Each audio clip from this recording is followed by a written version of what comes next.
Pasamos a otro tema, si os parece, también de muy reciente actualidad, que es la cumbre del clima en París, que según algunos no ha estado a la altura de lo esperado. Se reconoce la gravedad del asunto, pero se hace muy poco, ¿no? He cogido una nota de James Hansen, científico de la NASA y uno de los primeros que alertó sobre el cambio climático, que ha aparecido en el Guardian, que dice que este acuerdo del COP21, que los políticos califican de histórico, es un fraude y una farsa de palabras y promesas sin acciones. Muchas promesas y pocas acciones. ¿Cuál es vuestra opinión? Bueno, es verdad que supone un antes y un después, de eso no cabe la menor duda, pero yo también creo que la gravedad del problema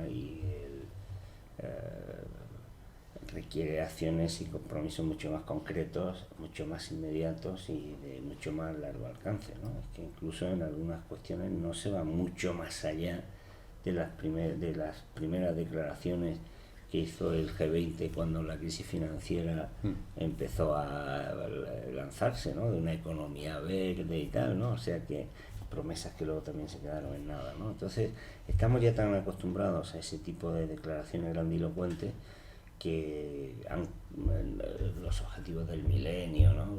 Que comportaban compromisos económicos mucho menores, que yo creo que esto no es una cuestión de grandes acuerdos, sino de medidas inmediatas, concretas y de un alcance muy específico a tomar por los gobiernos y por parte de las grandes empresas. Y mientras eso no se traduzca en ese tipo de medidas, pues a mí me da la impresión de que esto no va mucho más allá. Qué pena, ¿no? Y no solamente eso, sino que voy a ser un poquito categórico y voy a poner un ejemplo muy concreto, que forma parte además de mi actividad laboral, ¿no? de mi día a día. No solamente no se están haciendo las cosas en el sentido de las declaraciones de intenciones, sino que se están haciendo al revés. Y es muy curioso como con una declaración de intención, entre comillas, medioambientalista, las medidas que se adoptan son todo lo contrario. Voy a poner un ejemplo. Como consecuencia de los acuerdos de anteriores cumbres, también se ha vuelto a poner de manifiesto en esta, se habla mucho de la importancia de una economía baja en carbono, como un elemento significativo para que, por su incidencia en el cambio climático, etcétera, etcétera. Bien. Europa funciona por marco financiero y ha entrado en vigor el marco 2020, que bueno, que ya con la dinámica que lleva ya no puede ser el 2020, tendrá que ser el 2022 porque va con mucho retraso. La primera convocatoria que en el ámbito, por ejemplo, español, la primera plasmación concreta que ha tenido es la convocatoria de los fondos FEDER. Se han convocado en el mes de noviembre y ha salido ya una convocatoria del Ministerio, bueno, pues para que todas las entidades, regiones, corporaciones locales, administraciones locales, puedan presentarse a esa convocatoria FEDER. Es extremadamente curioso que, leyendo el marco FEDER a nivel de la Comisión Europea, se ha destrozado por completo la utilización de los fondos FEDER para el ámbito rural. Es decir, los fondos FEDER han sido muy importantes para originar inversión y, por tanto, para originar movimiento económico en ámbitos rurales, movimiento económico que a su vez permite el asentamiento de la población en esos ámbitos. Y desde un punto de vista medioambiental y de hábitat ecológico es importante el mantenimiento de la población en donde se asienta para evitar flujos migratorios en torno a las grandes ciudades que terminan siendo lo que todos conocemos, grandes concentraciones finalmente incontrolables, donde el transporte se convierte en un caos con la contaminación que eso significa, etcétera, etcétera. Con lo cual una política que tenga una lógica medioambiental debe utilizar unos fondos de desarrollo regional y además se venía utilizando en ese sentido para favorecer el asentamiento de los núcleos rurales y la población que vive en el ámbito rural.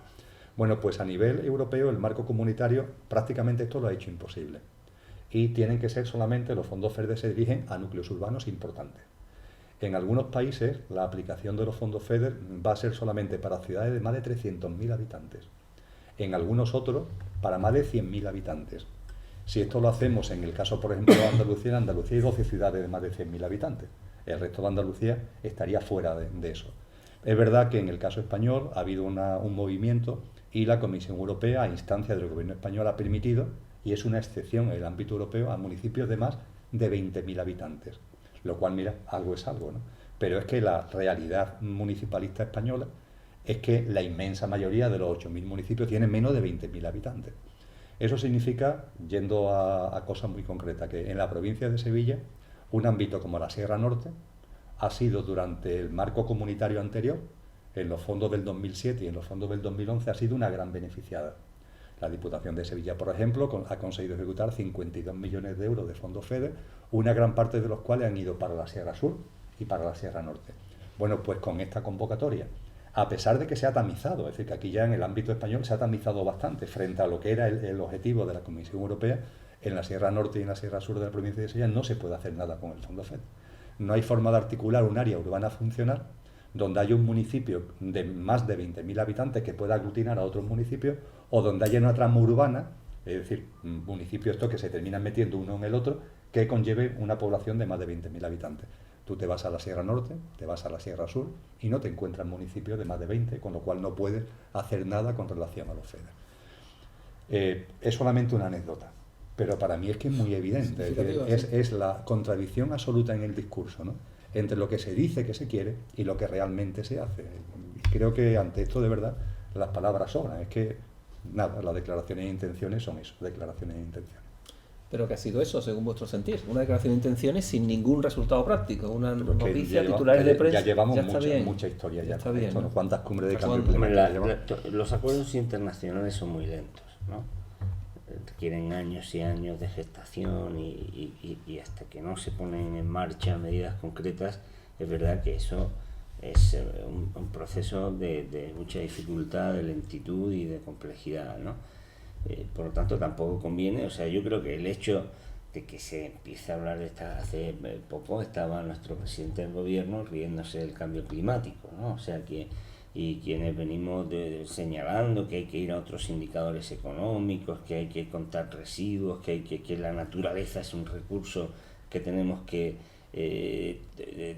tener presente a la hora de saber qué producimos y qué destruimos, pues cuando nos han estado descalificando durante años por decir ese tipo de cosas, cuando ahora estas cuestiones se incorporan en la agenda, pues hombre, un avance es, ¿no? Es algo así como lo que ocurre cuando se habla de las tasas de las transacciones financieras, ¿no? Que por cierto, estos problemas de financiación de estas estrategias medioambientales estarían sencillísimamente abordados con alguna tasación de ese tipo. Bueno, cuando hemos estado planteando que con una minúscula tasa sobre las transacciones financieras se podría generar no ya un poquito de arena sobre las ruedas de la especulación, pero sobre todo fuentes casi inmensas de recursos, pues nos decían que es una locura, una utopía, imposible, técnicamente no se puede hacer, y ahora pues cuando ya los gobiernos, es verdad que no las llevan a cabo, pero ya las tienen en la mesa de los consejos de ministros,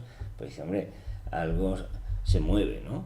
O sea, que también creo que es bueno en este tipo de procesos no limitarnos a decir, oiga, estos son palabras, bueno, ya por lo menos hemos obligado a que pongan palabras en sus bocas, porque antes esas palabras no estaban, y no las han puesto motu propio, sino que las han puesto como consecuencia de la presión de muchas ONG, de muchos movimientos sociales. Ahora, eso no es solo lo que buscábamos, esa es la cuestión, ¿no?